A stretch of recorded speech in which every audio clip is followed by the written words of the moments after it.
J'espère que vous allez bien et que vous passez un très bon moment avec votre famille. Alors, dans cette vidéo, je vais vous parler d'un réalisateur qui a donc fait 5 films. Et ce réalisateur, il s'appelle Mark Webb. Et juste avant de commencer la vidéo, j'aimerais vous demander de liker la vidéo si vous avez aimé, de la disliker si vous n'avez pas aimé, à me suivre sur tous les réseaux sociaux, sur Instagram et Twitter, que je mettrai le lien dans la description. Ensuite, j'aimerais vous demander de me dire en commentaire ce que vous avez pensé des 5 films, si vous les avez vus ou pas, à me dire si vous êtes d'accord avec moi. Si vous n'êtes pas d'accord, bon ben, vous pouvez me le dire dans les commentaires. Et si vous êtes d'accord, vous pouvez me le dire aussi dans les commentaires. Et n'hésitez pas à vous abonner à ma chaîne car ça aide beaucoup ma chaîne. N'hésitez pas aussi à aller voir les vidéos de ma chaîne car ça aide beaucoup ma chaîne. Et n'hésitez pas aussi à me suivre sur tous les réseaux sociaux. Et donc là, je vais vous parler d'un réalisateur qui s'appelle Mark Webb, qui a donc réalisé 5 films. Le premier qu'il a réalisé, il s'appelle 500 jours ensemble. Ensuite, en 2012, il a donc réalisé un film de super-héros avec Andrew Garfield qui s'appelle The Amazing Spider-Man, le 1. Enfin, c'est lui qui a réalisé donc la saga Amazing Spider-Man avec Emma Stone, Andrew Garfield, etc. Et en 2014, il va donc réaliser The Amazing Spider-Man 2, qui sont pour moi les deux meilleurs films Spider-Man de la franchise. Je sais que ce sont les films les moins appréciés par le public et par les fans de Spider-Man. Mais je vais les défendre et on y reviendra après. Après, il a fait un film qui s'appelle Maui et un autre film après qui s'appelle The Liaison New York. Donc je vais commencer par 500 jours ensemble. Allez, c'est parti. Alors 500 jours ensemble, c'est une histoire d'amour entre deux personnages qui s'appellent Tom et Summer, qui sont vraiment les deux personnages les plus importants du film. Et donc en fait, pendant tout le film, on va suivre leur relation amoureuse. Et alors Tom, il est interprété par Joseph Gordon-Levitt. Et l'autre, l'actrice, celle qui joue Summer, elle est interprétée par une actrice dont j'ai complètement oublié le nom. Et déjà, alors c'est un film qui est vraiment très réaliste, qui a vraiment, qui arrive, en gros, on va suivre les deux personnages qui sont Tom et Summer, et on va prendre du plaisir à les suivre. Et c'est vraiment la grande force du film. Et d'ailleurs, on va beaucoup s'identifier à eux, on va avoir beaucoup d'émotions pour eux. C'est-à-dire que les deux personnages on va ressentir de la joie et de la tristesse pour eux. On va beaucoup s'identifier à eux c'est-à-dire que ils ont des vrais problèmes de quotidien. Zoé, elle, en fait, elle a des problèmes avec son patron au travail. Et Tom, lui, il est galère à payer ses études, son loyer, etc. Et en gros, ils ont des vrais problèmes du quotidien. Tous les dialogues qu'ils ont entre eux sont vraiment sont forts en émotion et ils ont des dialogues qui sont très passionnants. Et ce qui est vraiment bien avec Sommer, c'est qu'en fait, euh, elle est dynamique, elle est souriante et tout. Par contre, Tom, il est très drôle, mais il est vraiment très curieux. Enfin, non pas curieux, mais il réfléchit beaucoup. Il arrive à être autonome. Et en fait, l'évolution qu'ils vont avoir dans le film, elles sont très crédibles. Elles sont vraiment voilà, ils ont une bonne évolution pendant tout le film et c'est en ça que c'est vraiment très très fort. Alors après, Mark Webb, il est allé réaliser un film de super-héros en 2012, mais il faut savoir que Sony à l'époque, ils avaient une autre saga en cours, mais ils l'ont arrêté. C'est-à-dire que Sam Raimi, il y avait une trilogie Spider-Man avant qui existait, réalisée par Sam Raimi avec Tobey Maguire, et comme Sony ont décidé d'arrêter enfin, comme Sam Raimi il avait des problèmes avec Sony, il devait réaliser un Spider-Man 4, mais comme il avait des problèmes avec Sony, bon bah il n'a pas pu réaliser le quatrième opus, et Sam Raimi leur donna une idée, c'est de, si ils veulent continuer la franchise Spider-Man, ou de ne pas perdre les droits, il faut donc appeler un autre réalisateur qui va donc réaliser une nouvelle franchise Spider-Man. Et cette nouvelle franchise Spider-Man sera donc réalisée par Mark Webb. Et c'est Andrew Garfield qui va prendre la place de Tobey Maguire. Alors, le film il sort en 2012. Et de quoi nous parle ce film? Eh bien, ce film nous raconte l'histoire de Peter Parker qui veut découvrir la vérité sur ses parents, sur son père et sur sa mère, sans savoir que tout ça allait changer sa vie. Alors moi, je fais partie des je suis fan de la saga Amazing Spider-Man et de l'acteur Andrew Garfield. Et déjà, moi, ce que j'aime beaucoup, c'est que le fait qu'il nous parle des parents de Peter, c'est plutôt une bonne chose parce que c'est quelque chose qu'on n'en a jamais entendu parler dans la saga, dans les deux autres sagas Spider-Man. Et voilà. Après, moi, j'ai toujours dit que Andrew Garfield est le meilleur Spider-Man pour moi, et je vais expliquer pourquoi. Alors déjà, pour moi, c'est le plus charismatique, le plus touchant, et, euh, et aussi c'est un ingénieux, c'est-à-dire que lui, il construit ses toiles. Mais vous allez me dire que Tom Holland aussi, il construit ses toiles.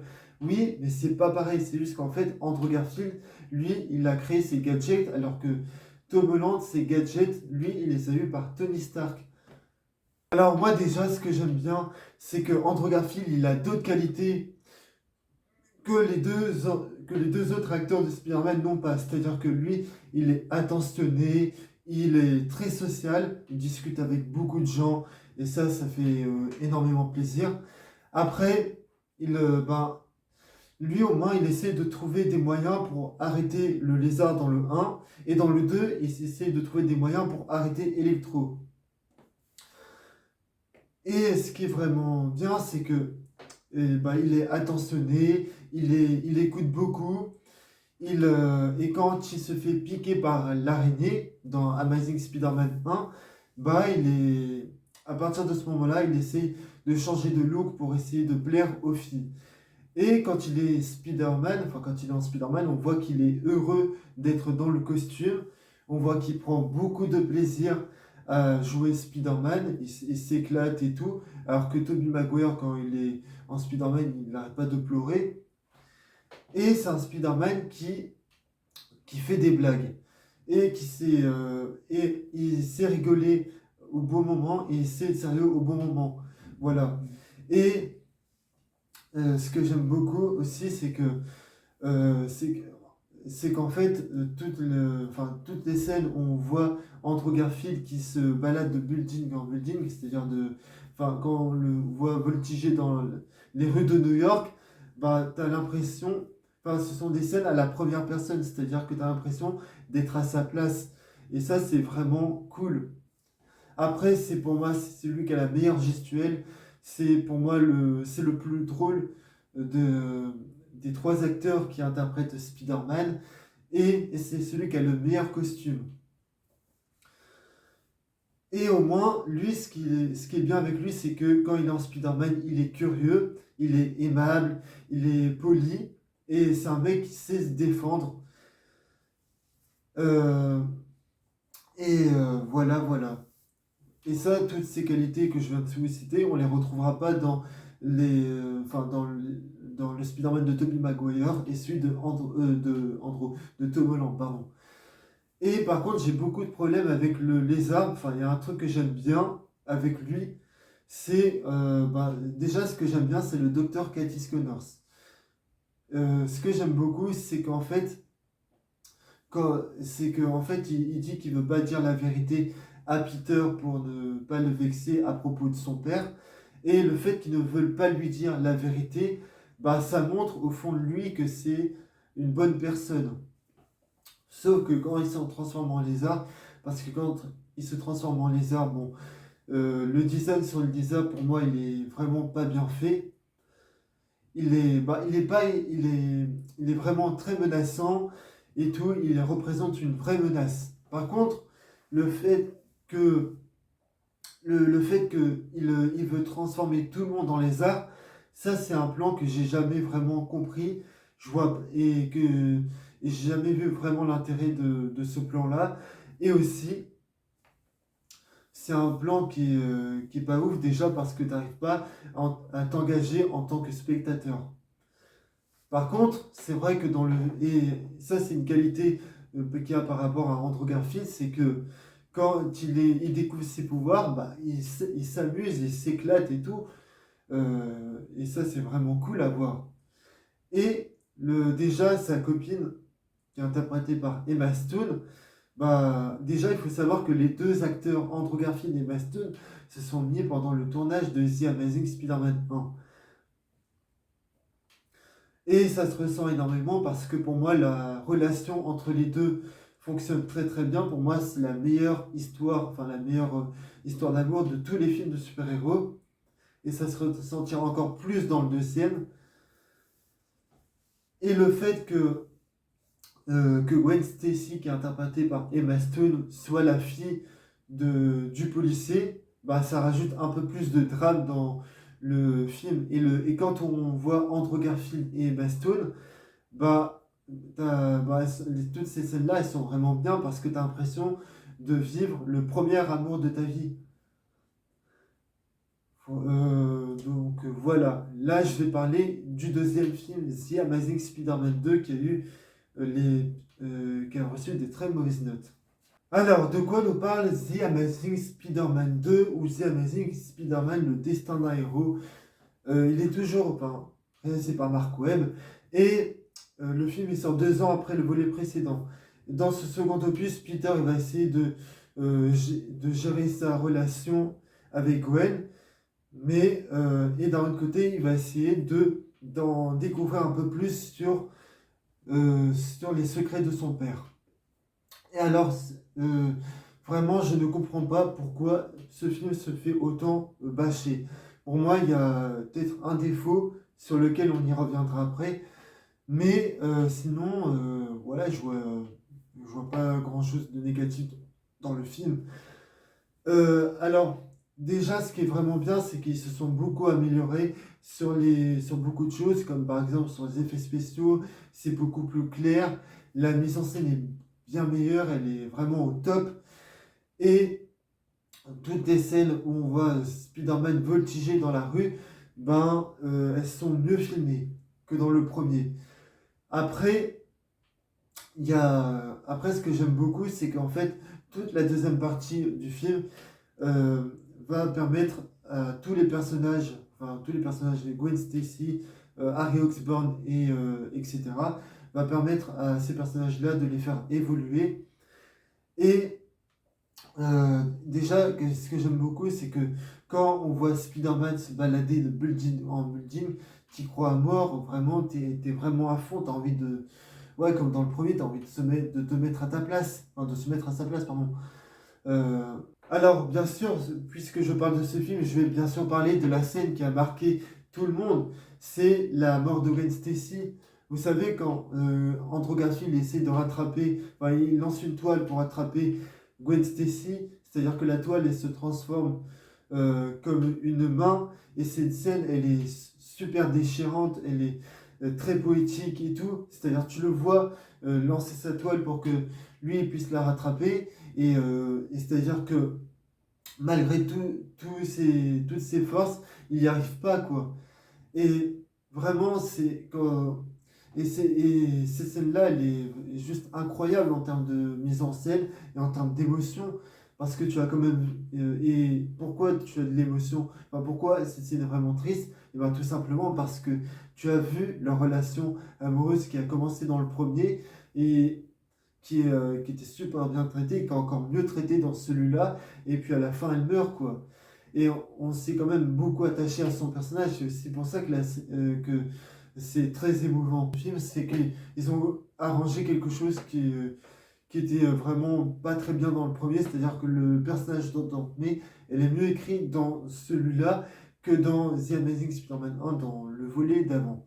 Pourquoi elle est mieux écrite dans celui-là? Eh ben, tout simplement parce qu'en fait, dans celui-là, elle est beaucoup plus présente dans ce film. Elle, euh, Elle montre bien à Peter euh, que ça a toujours été son fils pour elle. Et elle a même une scène où Andrew Garfield il demande à sa tante pourquoi elle veut pas lui dire la vérité. Et, bah, en fait, elle lui explique pourquoi. Et cette scène-là est vraiment bien parce qu'en fait, ça montre que elle veut pas blesser son neveu ou son fils. Parce qu'en fait, voilà. Et, et tout simplement parce qu'elle lui explique bien que pour elle, ça a toujours été son fils.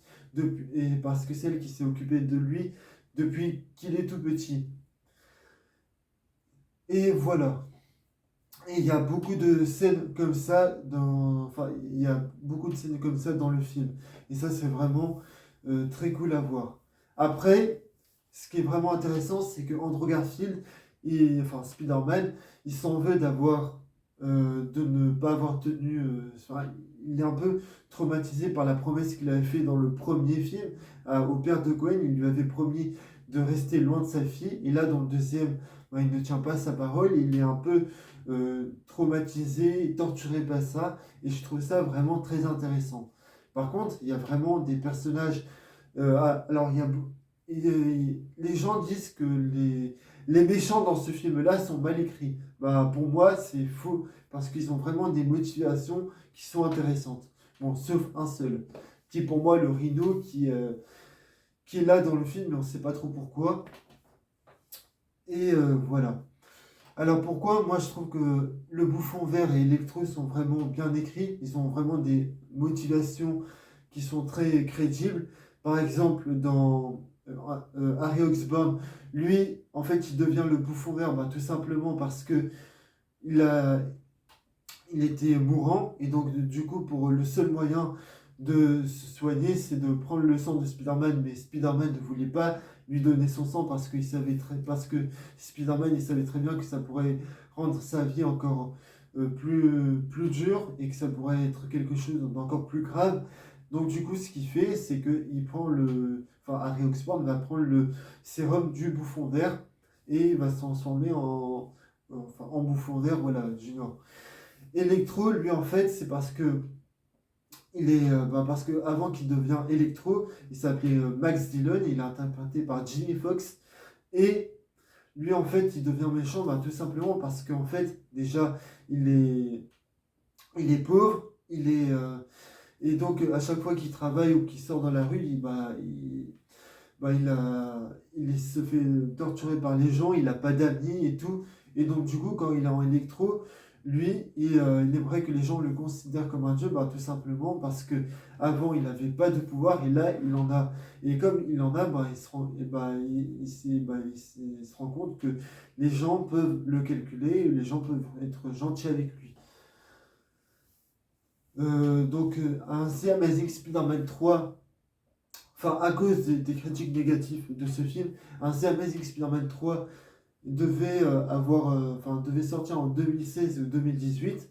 Et rappelez-vous, à la fin de The Amazing Spider-Man 2, on voit qu'ils avaient préparé le projet Sinister Six, un truc qui ne se fera peut-être ou peut-être pas, on verra bien.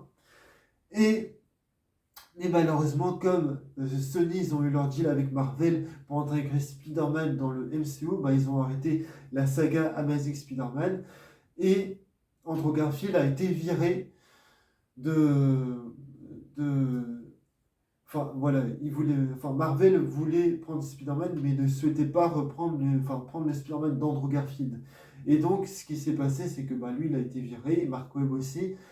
Et ils sont partis chacun tous les deux dans leur coin, mais depuis la sortie de Spider-Man No Way Home, Andrew Garfield est revenu sur scène et, quand il est revenu sur scène, les gens l'ont réhabilité et tous les gens qui l'avaient critiqué à l'époque en disant que c'était un mauvais Spider-Man ou un mauvais acteur, quand ils ont vu No Way Home, ils se sont rendus compte qu'ils se sont trompés. Et là, il y a énormément de fans depuis quelques mois qui réclament sur Twitter un Amazing Spider-Man 3. Et il y a des rumeurs comme quoi Sony vont peut-être faire la suite, enfin, vont peut-être faire un Amazing Spider-Man 3, mais ça, moi, j'y crois pas. Voilà. Mais ce que j'aimerais bien avoir pour Amazing Spider-Man 3, déjà, c'est le projet Sinister Six. Et aussi que Emma Stone revienne en Gwen Stacy. C'est-à-dire qu'elle revient en Spider-Gwen et tout. Et ça serait vraiment génial. Et après, Mark Webb, il est allé réaliser un autre film qui s'appelle Marie, qui est sorti en 2017. Et j'espère que lui va reprendre les rênes de sa saga pour réaliser le troisième opus qui n'a jamais été fait. Alors, de quoi parle le film Mary? Marie nous parle, en gros, l'histoire d'un gars qui s'appelle Tom, qui est interprété par Chris Evans, et en fait, ce qu'il va essayer de faire, en gros, il va recevoir sa nièce, parce qu'en fait, sa sœur, la sœur de Chris Evans, elle a une fille qui s'appelle Marie, et en fait, sa sœur l'a envoyé sa fille à Tom, à son frère, donc pour essayer de, donc pour s'occuper d'elle parce que sa mère était mourante, et donc la mère de Tom va essayer de récupérer sa nièce, sauf qu'après, Tom et sa mère, la grand-mère, elle aimerait garder la fille qui s'appelle Mary, c'est-à-dire sa petite fille, et Tom, lui, il aimerait la garder aussi. Et c'est une petite fille qui est vraiment très intelligente et tout, elle a des super notes à l'école, et voilà. Et donc, en gros, en gros, voilà de quoi nous parle ce film. En gros, si je pouvais vous résumer le film plus simple, c'est-à-dire que, c'est moins. Je dirais que le scénario, c'est plus, en fait, Evans qui va avoir un conflit avec sa mère pour essayer de garder la fille qui s'appelle Mary. Et déjà, moi, on arrive à s'impliquer dans le scénario. Le scénario est vraiment très original parce qu'il n'y a pas beaucoup de films, il y a pas beaucoup de films qui racontent une histoire comme ça. Et Chris Evans m'a vraiment m'a beaucoup convaincu dans le film, tout comme la mère, elle qui a une vraie relation, qui a une vraie bonne relation avec son fils et avec sa famille. D'un autre côté, on a la petite fille qui s'appelle Marie, qui est vraiment très touchante. Et c'est vraiment une bonne histoire. C'est vraiment une histoire très familiale. Et Mark Webb, il aime bien il aime bien faire des films sur des films qui sont beaucoup sur la famille, tout comme on avait pu voir dans les Amazing Spider-Man. C'est, voilà quoi. Et la réalisation, tout comme le scénario, on arrive à s'impliquer dedans, on arrive à s'attacher aux personnages, on arrive à les suivre. En gros, toutes les qualités qu'il y avait dans 500 jours ensemble, on les retrouve ici. Voilà. Et on a une réalisation qui est vraiment très réaliste. Et après, il a réalisé donc un film que je n'ai pas aimé qui s'appelle The Liaison de New York, qui est sorti 3 mois plus tard après Mary. Alors, de quoi nous parle ce film, The Liaison de New York? Eh ben, je serais incapable de vous le dire parce que le scénario, pour moi, est incompréhensible. Voilà, il se passe pas grand-chose dans le film. C'est-à-dire que là, il y a beaucoup de défauts. Les personnages n'ont pas de personnalité. Ils n'ont aucune motivation intéressante. Et, autant dans les autres films dans lesquels je vous ai cité tout à l'heure, on ressentait l'empreinte de Mark Webb, là on la ressent pas du tout. Là on sent que ça a été un film qui a été réalisé par un studio. C'est-à-dire qu'on a plus l'impression que ce sont les studios qui ont fait ce film à sa place. Et là, on voit vraiment que le mec, Mark Webb, ne s'est pas impliqué devant le tournage de ce film. On sent que ça a été fait, que c'est un film qui a été fait avec de l'argent et tout. Et tous les acteurs sont juste insupportables. Et à chaque fois que je les voyais, moi, dans le film, j'avais envie de le mettre, enfin, de leur mettre des claques. C'est vraiment, bah, c'est pas un bon film, hein, qu'est-ce que je peux vous dire? On s'ennuie, il se passe pas grand-chose. Il y a des choses qui sont exploitées et d'autres qui sont pas exploitées. Voilà quoi. Autant dans les autres films d'avant, les personnages avaient des bonnes relations. Bah là, voilà, là, les relations dans ce film-là entre tous les personnages sont pas très bien écrites et tout. Donc c'est vraiment une catastrophe. Enfin, voilà, c'est pas le pire film du monde non plus, parce qu'il y en a eu d'autres, hein, des films comme ça, mais en pire. On voit que c'est un film qui a eu des problèmes de production et tout. Et je me souviens que quand je l'ai vu le film, je l'ai regardé jusqu'à la moitié, et au bout de la moitié du film, je me suis endormi. Et quand je me suis réveillé, bon, bah, j'ai vu que mon ordinateur était allumé, mais voilà quoi, j'ai pas réussi à aller jusqu'au bout devant ce film-là. Donc c'est la fin de cette vidéo, j'espère qu'elle vous a plu. N'hésitez pas à la liker si vous avez aimé, à la disliker si vous n'avez pas aimé, et à me suivre sur tous les réseaux sociaux, sur Instagram et sur Twitter. N'hésitez pas aussi à vous abonner à ma chaîne car ça aide beaucoup ma chaîne. Euh, à liker la vidéo et tout, et aller voir les autres vidéos. Et moi je vous dis à plus pour de prochaines vidéos. Allez, salut à tous. Ah oui, et j'aimerais savoir si...